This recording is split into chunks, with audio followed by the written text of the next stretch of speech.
All right, guys, we are joined by Dynamo head coach Tab Ramos.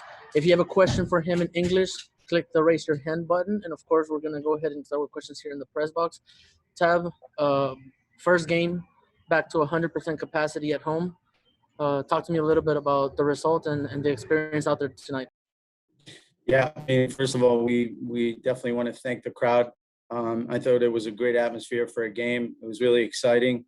The team felt the support of the people that came out today, and yeah, it was an amazing day here. Unfortunately, we couldn't get the 3 points for them. All right, sounds good. On Zoom, if you have a question, raise your hand. We're going to start with questions here in the press box with Jesus Acevedo. Hey, Coach. 4 straight draw, 5 games, haven't won a game. Can you, are the 4 draws? Yeah, they're not losses, but they're draws. And the way the team played, especially these last 2 games, what do you take from these 4 draws? Yeah, I mean, it depends how you look at them. Obviously, we're trying to win the games. I think you could see that today. The idea is to win. I didn't think we played well away at RSL in that draw, but we got a good result. We played pretty well against Portland at home, and we should have got a win. And today we should have got a win too. So, I mean, there's only so much I can ask of the team. At the end of the day, I think they made a great effort today, and today should have been 3 points, and it just wasn't. Another home game where in the second half the team doesn't play as well as in the first half. Have you been able to see what's been the cost of that in these past 2 games? No, I mean, I disagree with you. The second half, I thought we pinned them back pretty much the whole second half, whereas the first half was a little bit more open. And because it was more open, we did create a couple more chances, but they also created chances. And I thought in the second half, we did a good job of pinning them back and trying to create chances and trying to win the game without giving them too many opportunities, which is difficult. So, second half, I was happy with the team. We wanted to make sure that we had a second half like the first with the same energy. And, I can't ask any more of the team. I thought the team had a lot of energy and they played with a lot of pride tonight, and they played for the fans tonight. And that was nice to see. Thanks, Coach. All right, now we're going to go with a question from Victor Ariza. Victor, go ahead. Hey, Tab, you mentioned it's not for lack of trying. You mentioned it's not for lack of any direction. Do you think this team is just missing that key player to get back to its winning ways? It's hard to tell. It's hard to tell. I think at this point, we're doing quite well with the players that we have. There's no question that we have teenage that will help us well when he comes into the lineup and whether it's for this next game coming up or in a couple of weeks. So we're slowly putting pieces together. I think the good part is that the team is doing well as it is. And I want to make sure that I always say that there's no magic pill to solving team's problems. There's not one player that will solve the team's problems. I think the team always has to be doing well, and we have to win without, that special guy. But I think at some moment, maybe we will need someone else. Focus on Sam Junko, obviously coming back from concussion, gets his first MLS assist tonight. You obviously had the faith to put him at left back.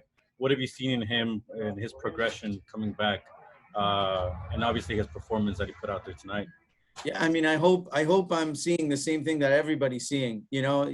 If you take into consideration, he was completely out without training for a month and a half, and now in just 3 weeks, he's all of a sudden starting some big games for us and doing really well. I mean, he played against Vela and had him out of the game most of the time.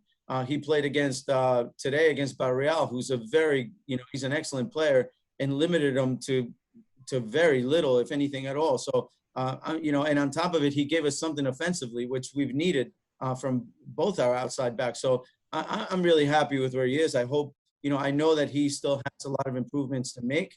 But as a young player and having played I think today was maybe his 12th or 14th game in MLS. I mean, I think he's in a good place. I like what I see. And then putting also just focus on Pasher. You obviously saw something in him in the USL to bring him to this level, and he's rewarding you with that. He got the call up to Canada. Does he have another gear, do you think, or is he just still kind of working his way back? No, I think he does. I think you have to remember he's a player not used to MLS. and he is still delivering. I mean, let's not forget, he's still a dangerous player that other teams worry about. And I know because I've heard other teams speak about him. So, you know, he's a good player. And I think as he adapts more to the league, he will give us more. Okay, Tab, now we're going to go with a question here on Zoom. We're going to go ahead with Garrett Heinrich. Henrik, go ahead and unmute yourself. Hey, Coach. Can you talk a little bit? You've talked a lot about possession, and it seemed that the midfield did a better job of controlling the ball today. Can you talk about what you saw from them?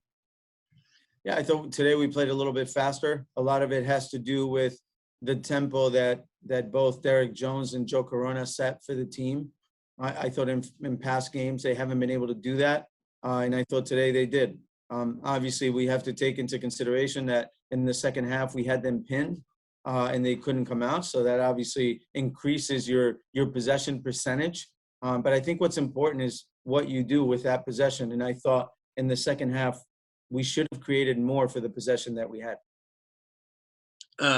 You mentioned the second half and just the pace of play seemed to slow down a little bit. Do you think that affected at all the team and the ability to create chances? Well, I think what happened too is, you know, they did a good job in slowing the game down. You know, they were going down, they were staying down. There was a lot of delays. When they had the ball, they took their time to pull the, you know, we took 20 shots today and they took their time in putting the ball back in play every time. You know, it was the same in throw-ins. It was the same, you know, and, you know, I'm not blaming them. You know, they did a good job in delaying the game, but we wanted to keep the pace high. And at times, you know, it wasn't us that was slowing it down. It was certainly them. All right. Thank you, Coach. Coach, one last question for me. Do you feel this game came down to more what the Dynamo didn't do on the field, or was it more about how Cincinnati, you know, defended the Houston Dynamo today? No, I mean, I don't worry about other teams as much. I think it's about us. I think we have to do better. You know, we can't pass that on to saying, okay, Cincinnati defended really well, which I think they did, you know, and they did all the things they needed to do to get a tie out of the game. But we need to solve those problems. We still need to make plays that win games, and we have to do better.